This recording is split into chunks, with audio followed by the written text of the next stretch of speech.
Le combat spirituel est une réalité pour beaucoup de personnes.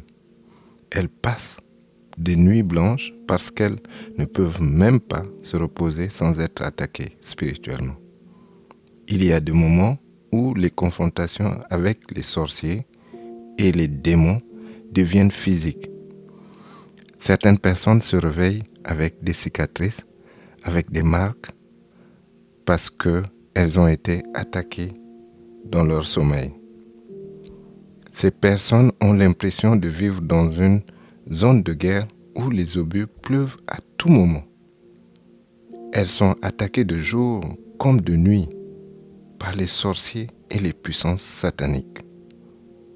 Examinons les 17 points faibles et comportements des chrétiens que les sorciers utilisent facilement pour les combattre. Jérémie 1, verset 19 dit ceci.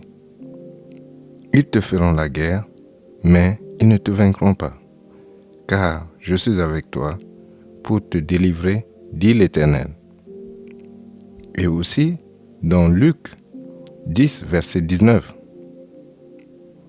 Écoutez, je vous ai donné le pouvoir de marcher sur les serpents et les scorpions et d'écraser toutes les forces de l'ennemi sans que rien ne puisse vous faire du mal. Les chrétiens doivent s'auto-examiner pour savoir quels sont les points faibles dans leur comportement que les sorciers exploitent pour les faire tomber. Nous allons voir les 17 points de vulnérabilité des chrétiens face aux sorciers. Les points faibles que les agents du mal utilisent fréquemment pour combattre, voire faire tomber les chrétiens. Dans Proverbe 26, verset 2. Comme l'oiseau s'échappe, comme l'hirondelle s'envole, ainsi la malédiction sans cause n'a point d'effet. Vous vous rappelez l'histoire de Balak et de Balaam dans le livre de Nombres, à partir du chapitre 22 jusqu'à 29. Je vais vous faire le résumé de cette portion de l'Écriture. Balak, le roi de Moab, a eu peur des enfants d'Israël qui campaient aux portes de son territoire.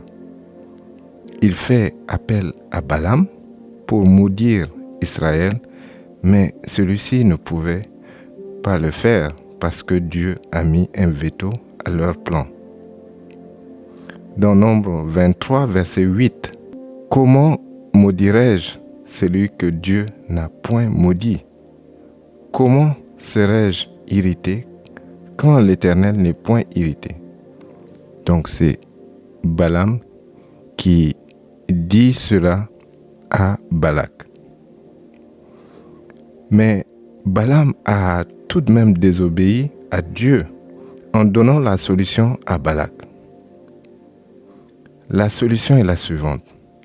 Il faut pousser les enfants d'Israël à vivre dans le péché. Et ils seront vulnérables aux attaques des Moabites. Les enfants d'Israël avaient commencé à mener une vie de débauche et à se marier alors que Dieu était contre le mariage avec les Moabites. Les sorciers utilisent les mêmes tactiques aujourd'hui. Donc, si tu as compris ce point, les sorciers auront du mal à t'avoir aussi facilement. Et même si tu tombes dans une vie de péché, de grâce, demande rapidement pardon à Dieu. Ne demeure même pas une seconde dans cet état de péché. Les sorciers auront très chaud parce que malgré les multiples tentatives de te faire tomber dans la fornication, l'adultère, le mensonge, le vol, l'ivrognerie, la gloutonnerie, tu vas échapper à leur filet. tu t'accroches à vivre dans la sanctification. Ésaïe 54, verset 17 dit ceci. Toute arme forgée contre toi sera sans effet, et toute langue qui s'élèvera en justice contre toi, tu la condamneras. Tel est l'héritage des serviteurs de l'Éternel.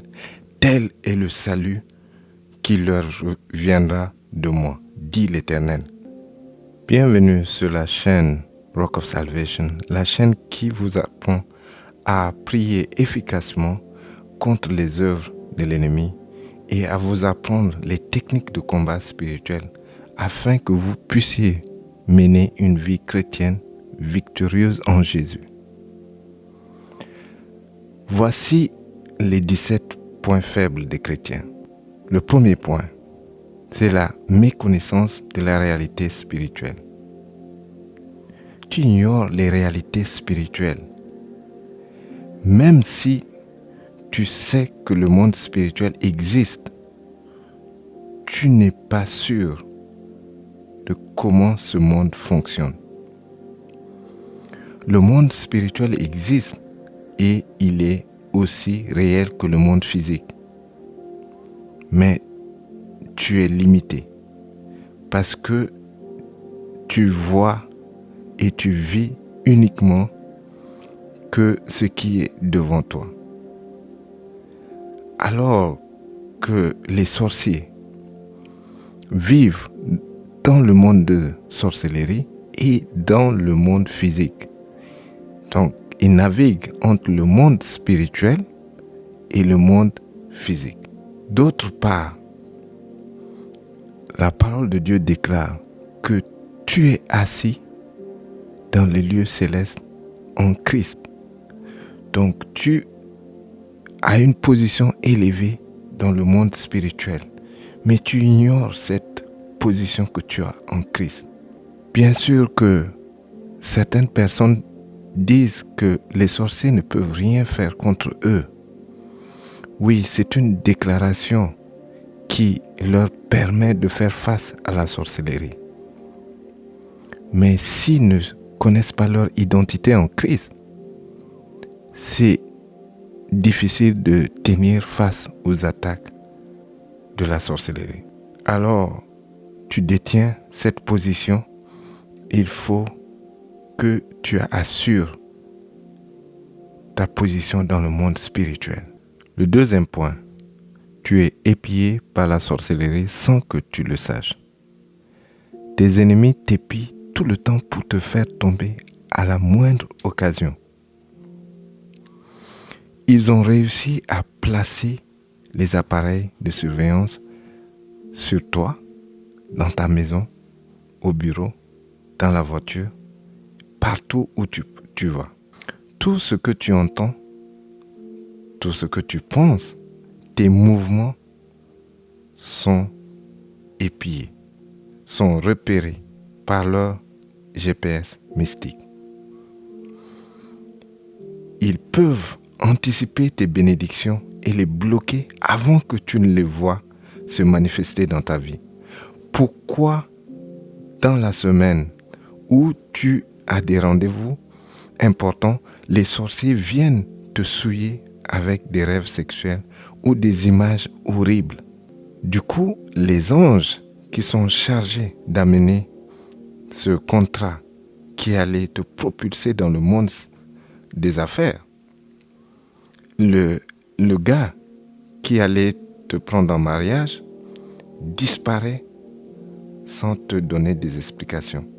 En même temps, tu verras beaucoup de faux gars, d'autres personnes qui sont des sorciers, se bousculer à ta porte.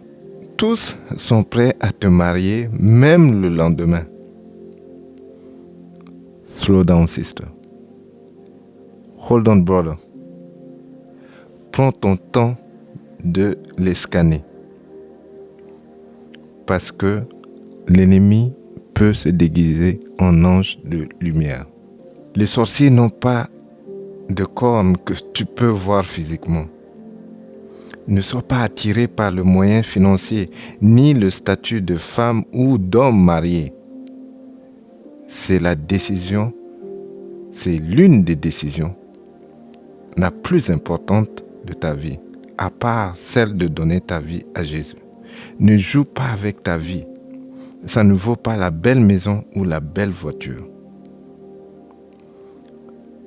Réfléchis, ne sois pas pressé pour tomber dans le piège de l'ennemi parce qu'il t'épie et il veut absolument te faire tomber. Le troisième point, tu es vulnérable quand tu dors. L'ennemi, en fait, vient s'aimer dans ta vie tout ce qui peut te polluer pendant que tu dors. Dans la Bible, vous vous rappelez de la parabole du blé et de l'ivraie. Alors, quand tu dors, tu es vulnérable et l'ennemi vient s'aimer ce qui ne peut pas t'arranger dans la vie. Il y a aussi l'histoire de la femme qui a échangé son bébé mort avec celui de sa camarade pendant son sommeil. L'ennemi réussit à te convoquer spirituellement. Ensuite, il t'hypnose dans ton sommeil, bien sûr. Tu deviens une marionnette entre ses mains. Tu n'aimes pas la personne, mais tu te vois aller avec la personne dans le rêve. Tu ne peux même pas dire non. C'est plus fort que toi.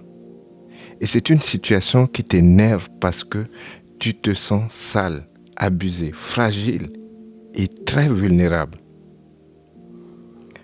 Pour repousser ces attaques, voici quelques solutions. Il faut grandir spirituellement. Et pour ce faire, tu dois méditer sur la parole de Dieu, jeûner et prier. Ensuite, organise de temps en temps des veillées de prière personnelles. Un autre point, c'est faire des prières de combat spirituel. Parce que, dit-on, la meilleure défense, c'est l'attaque. Ensuite, il faut contre-attaquer aussitôt quand tu sors du rêve. Il faut imaginer la scène dans laquelle tu changes toutes les actions de l'ennemi en ta faveur et retourne ses armes contre lui. Tu peux même mettre les parties ou les parties qu'il ou qu'elle a utilisées pour te souiller dans les hachoirs spirituels. Et tu interdis toute régénération au nom de Jésus-Christ. Je répète, tu peux même mettre ces parties qu'il a utilisées pour te souiller dans les hachoirs spirituels. Et tu interdis toute régénération au nom de Jésus. Ce qui est sûr, tu ne verras pas cet ennemi revenir de sitôt. Il va peut-être faire appel à ses alliés, mais même s'ils subissent le même sort, ils vont te laisser tranquille. Quatrième, la naïveté. Tu penses que tout le monde est comme toi. Et si quelqu'un se dit chrétien, tu fais tout de suite confiance à cette personne alors qu'il y a beaucoup de loups qui sont déguisés en agneaux. Il faut faire attention parce que la sorcellerie utilise beaucoup de ruses, utilise le mensonge. D'ailleurs, la sorcellerie opère avec l'esprit de serpent. Et dans Genèse, le serpent est appelé l'animal le plus rusé. Donc il y a beaucoup de serpents parmi les enfants de Dieu qui viennent pour les faire tomber et éteindre leur feu. Ne sois pas naïf ou naïf parce que quelqu'un veut t'avoir et il fait tout pour se faire accepter. Ouvre tes yeux spirituels. Prie pour que Dieu te donne le discernement. Le 5e point, c'est des chrétiens qui ont un pied dedans, un pied dehors. Ils sont dans la maison de Dieu, ils sont avec Dieu, mais ils sont attirés par le monde. Donc ils naviguent entre les deux mondes. Et le Seigneur Jésus nous dit de faire le choix. Soit on est avec lui à 100%, ou on est avec l'ennemi. Mais on ne peut pas naviguer entre les deux mondes. Certains chrétiens s'adonnent à des activités religieuses, mais en même temps, ils veulent pas rater ce qui se passe dans le monde. Ils sont très attirés. D'ailleurs, ils donnent beaucoup plus de leur temps aux activités du monde que les activités de Dieu. Et ces chrétiens sont appelés à faire le choix. Et d'ailleurs, leur mode de vie les rend très vulnérables face aux attaques des sorciers. Donc, si ce genre de chrétiens veulent vaincre la sorcellerie, ils doivent faire un choix et c'est celui de marcher à 100% avec le Seigneur Jésus. Le 6e point, c'est les chrétiens qui vivent dans l'amertume, la frustration et la colère. À moindre occasion, ils s'énervent. Alors les sorciers vont tout faire pour les provoquer, les pousser à la colère ou à la frustration. Et dans ce cas, ils deviennent vulnérables parce que ce sont des portes qui sont ouvertes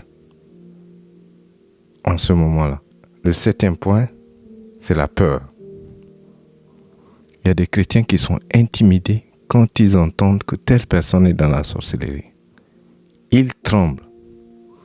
Ils ne savent plus quoi faire parce qu'ils ont peur de ceux qui sont dans le monde de ténèbres.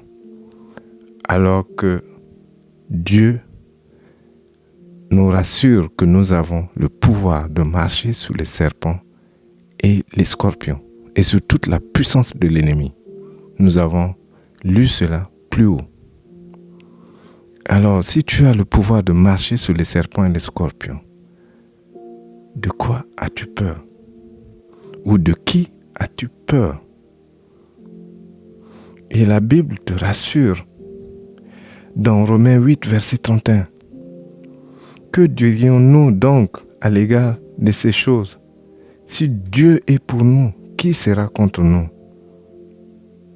Et dans Psaume 27, verset 1, il est écrit: L'Éternel est ma lumière et mon salut. De qui aurais-je crainte? L'Éternel est le soutien de ma vie. De qui aurais-je peur? Ma sœur, mon frère, ne crains rien, car Dieu est de ton côté. Mais si tu ouvres la porte de la peur, c'est en ce moment-là que les sorciers vont exploiter cette peur en leur faveur. Donc, compte sur le Seigneur Jésus. Il est là, il est fidèle et il te protège. 8e point, c'est négligence des dons du Saint-Esprit. Il y a des communautés où le don du Saint-Esprit est négligé. Surtout les dons de parole de connaissance, de prophétie. ces dons sont combattus dans certaines communautés. Et ça donne de l'espace à l'esprit de sorcellerie d'opérer librement. Pourquoi? Parce que ceux qui veulent même exercer le don de prophétie, ceux qui reçoivent les paroles de connaissance et qui pourraient détecter les loups déguisés en agneaux, sont combattus, sont marginalisés. Du coup, la sorcellerie peut opérer librement. 9e point, manque de pardon dans le cœur du chrétien. Si tu ne pardonnes pas, Dieu ne va pas te pardonner. Et de surcroît, tu seras livré à Satan. Donc, tu es exposé aux attaques de la sorcellerie quand tu marches avec ton cœur rempli des gens que tu as retenus et que tu ne veux pas les libérer parce qu'ils t'ont fait du mal, ils t'ont blessé.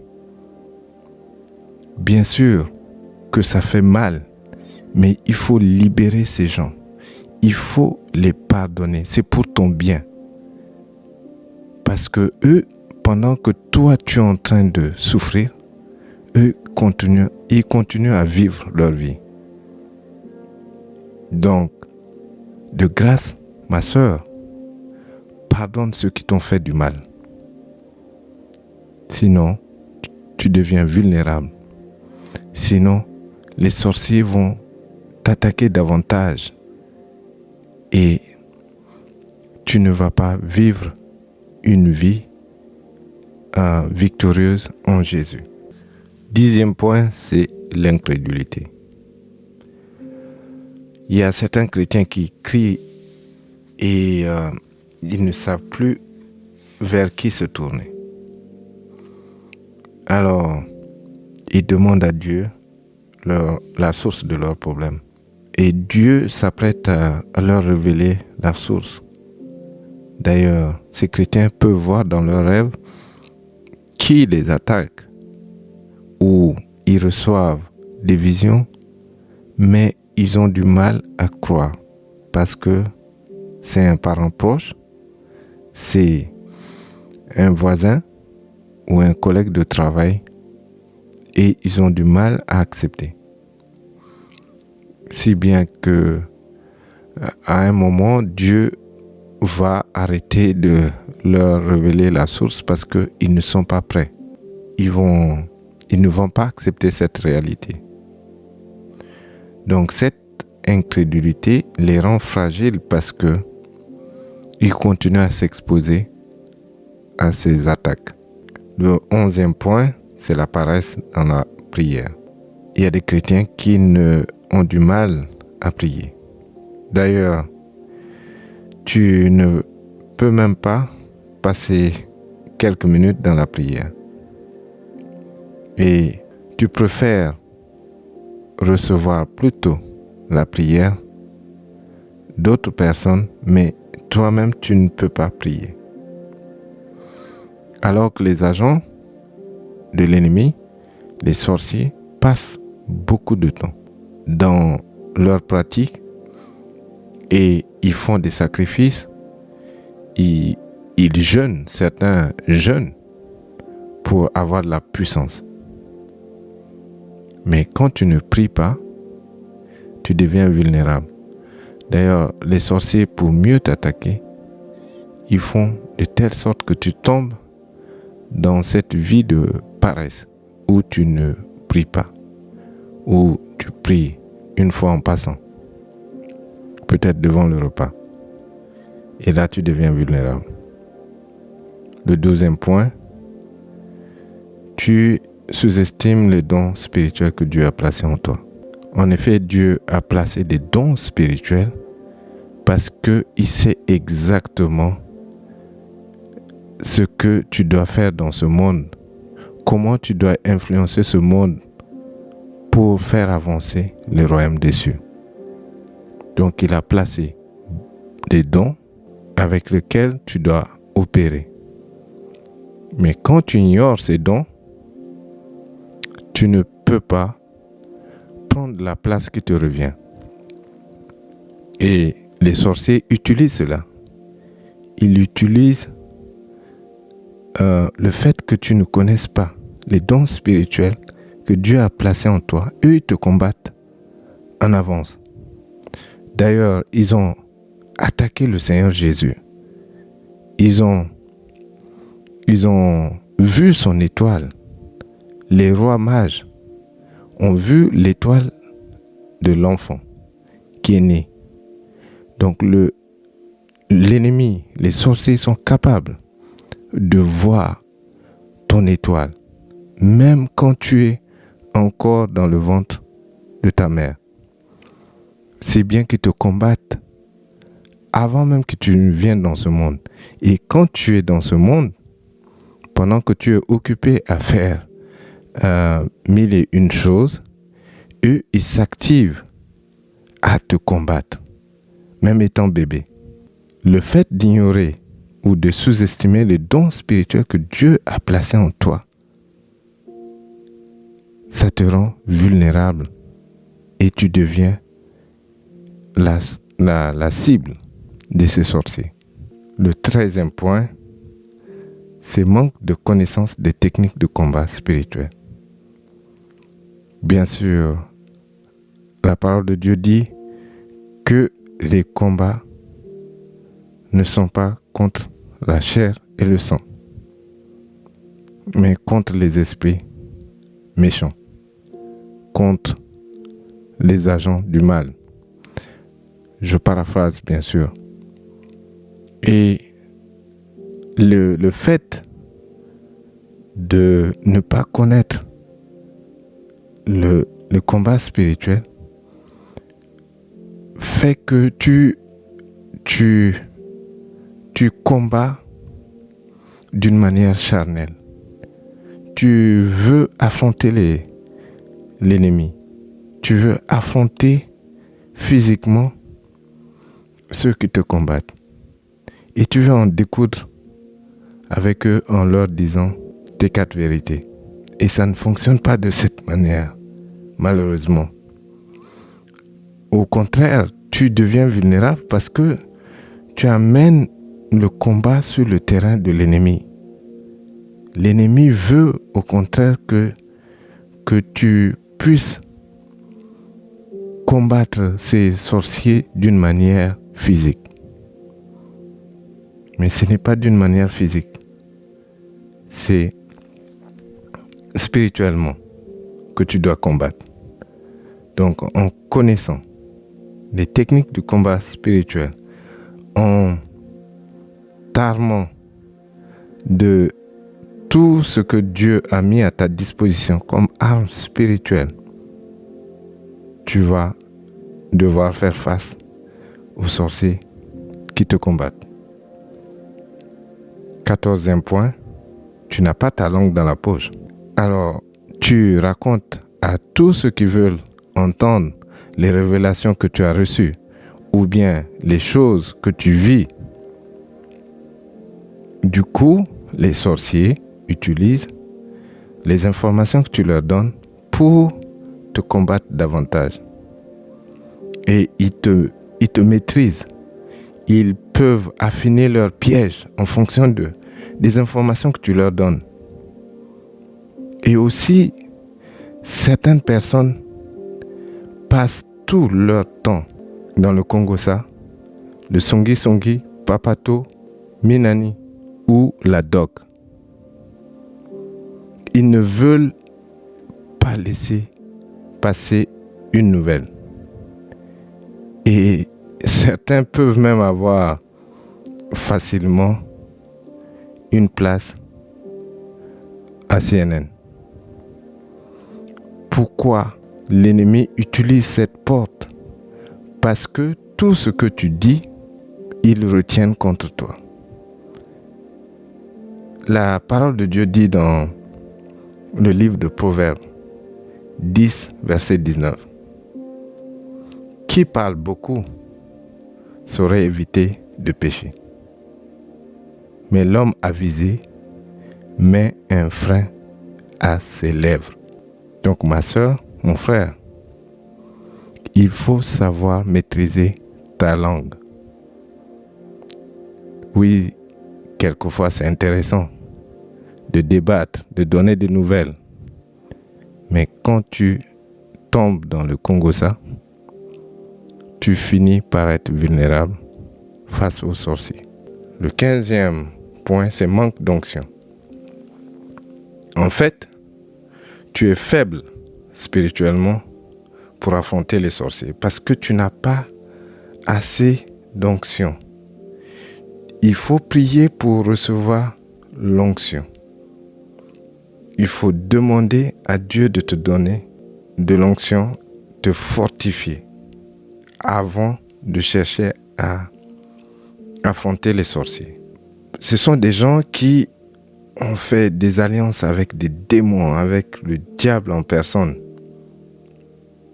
Donc, prépare-toi à les affronter. Bien sûr, Dieu est là, il est disposé pour t'aider à avoir cette onction.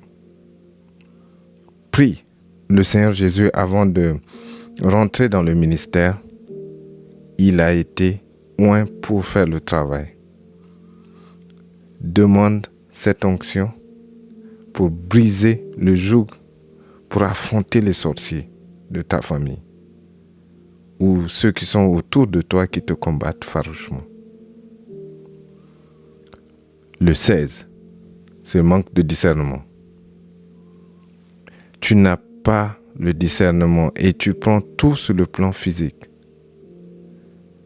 Si bien que les sorciers rôdent autour de toi et tu finis par te confier aux sorciers, aux mêmes sorciers qui te combattent.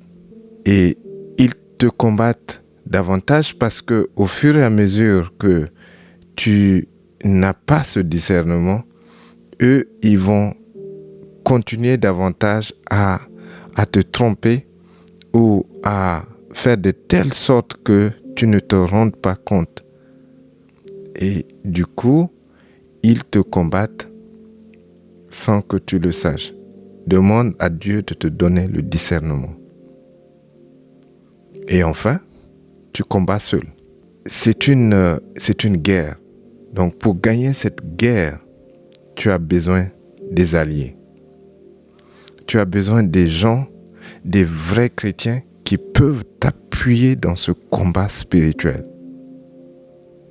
Et fais attention parce que si tu n'as pas le discernement, tu risques de tomber sur des sorciers ou tu vas leur demander de prier, de t'épauler dans ces prières alors que eux-mêmes, ils sont dans la sorcellerie. Donc, quand tu demandes à Dieu de te donner des alliés, il va le faire. D'ailleurs, ton meilleur allié et celui sur lequel tu dois compter à 100%, c'est le Saint-Esprit. Donc, prie pour que le Saint-Esprit te donne le discernement, t'enseigne les choses cachées et te montre comment combattre la sorcellerie efficacement. Père, merci de m'avoir donné le pouvoir de marcher sur les serpents, les scorpions et sur toute la puissance de l'ennemi. Au nom de Jésus, j'écrase tout serpent, tout scorpion qui opère dans ma vie maintenant. Je chasse l'esprit de sorcellerie et j'ordonne à tout sorcier de lâcher désormais ma vie au nom de Jésus. Lâchez ma vie, lâchez mes finances, lâchez mon mariage, lâchez mes études, lâchez toute ma vie au nom de Jésus-Christ de Nazareth. Que tout sorcier, que toute sorcière qui ne veut pas lâcher ma vie, que la colère de Dieu tombe sur elle ou sur lui au nom de Jésus. Je brise tout esprit qui vient me distraire, qui vient pour me faire dérouter, qui vient pour que je ne puisse pas marcher dans ma destinée. Au nom de Jésus, je chasse tout esprit qui combat ma destinée et je déclare qu'à partir d'aujourd'hui, je suis catapulté dans ma destinée au nom de Jésus. Que tout esprit de sorcellerie de la famille, je me détache de cet esprit à partir de maintenant. Je n'appartiens pas à la sorcellerie. Allez-vous-en et lâchez ma vie maintenant au nom de Jésus. Que le feu de Dieu consume tout ce qui a été sémé dans ma vie par les sorciers, les sorcières. Que le feu de Dieu consume tout ce qu'ils ont placé dans mon corps pour m'espionner, pour me faire tomber, au nom de Jésus. Que le feu de Dieu consume toute œuvre de la sorcellerie dans ma vie à partir de maintenant, au nom de Jésus. Je déclare la victoire en Jésus sur tout sorcier, sur toute sorcière, au nom de Jésus. Merci Père, merci pour tout, au nom de Jésus. Amen.